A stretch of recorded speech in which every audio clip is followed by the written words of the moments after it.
வணக்கம். ஆகாஷ்வாணி புதுச்சேரி செய்திச் சுருக்கம் வாசிப்பவர் கோதை நாயகி. ஃபிஜி நாட்டு பிரதமர் சிதிவேனி லிகமமடா ருபகா 3 நாள் அரசுமுறை பயணமாக இன்று இந்தியா வருகிறார். குடியரசுத் தலைவர் திருமதி திரௌபதி முர்மு மற்றும் பிரதமர் திரு நரேந்திர மோடி ஆகியோரை ஃபிஜி நாட்டு பிரதமர் சந்திக்க உள்ளார். இந்த சந்திப்பின் போது இரு நாடுகளுக்கு இடையிலான உறவுகள் குறித்து விவாதிக்கப்படும் என்று வெளியுறவுத்துறை அமைச்சகம் வெளியிட்டுள்ள செய்திக்குறிப்பில் தெரிவிக்கப்பட்டுள்ளது. பிரதமர் திரு நரேந்திர மோடியின் 125வது மன் கி பாத் எனும் மனதின் குரல் நிகழ்ச்சி வரும் 31ஆம் தேதி ஞாயிற்றுக்கிழமை காலை 11 மணிக்கு ஆகாஷ்வாணி மற்றும் தூர்தர்ஷன் தொலைக்காட்சியின் அனைத்து அலைவரிசைகளிலும் ஒலிபரப்பாக உள்ளது. இந்நிகழ்ச்சியில் இடம்பெற வேண்டிய கருத்துக்களை பொதுமக்கள் நமோ செயலி, மை கவ் இணையதளம் மற்றும் 1800117800 என்ற கட்டணமில்லா தொலைபேசி வாயிலாகவும் வரும் 29ஆம் தேதி வரை தெரிவிக்கலாம் என்று அறிவிக்கப்பட்டுள்ளது.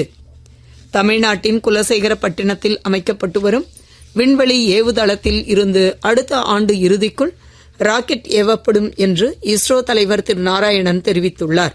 ராஜஸ்தானில் பெய்த கனமழையால் கோட்டா, பூண்டி, டோங், சவாய் மதப்பூர் மற்றும் பரன் ஆகிய மாவட்டங்களில் மக்களின் இயல்பு வாழ்க்கை பெருமளவு பாதிக்கப்பட்டுள்ளது.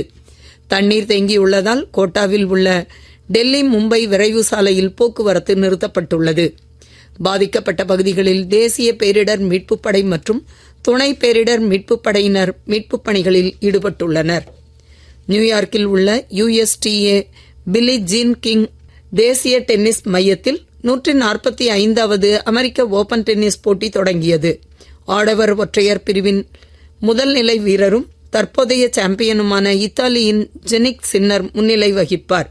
ஸ்பெயினின் 2ஆம் நிலை வீரரான கார்லோஸ் அல்கரோஸ் 4ஆம் முறை US ஓபன் பட்டம் வென்ற நோவோக் ஜோகோவிச் மற்றும் ஜெர்மனியின் அலெக்சாண்டர் ஸ்வெரவ் ஆகியோருடன் இணைந்து இப்போட்டியில் பங்கேற்க உள்ளனர். இத்துடன் இந்த செய்திச் சுருக்கம் நிறைவு பெறுகிறது.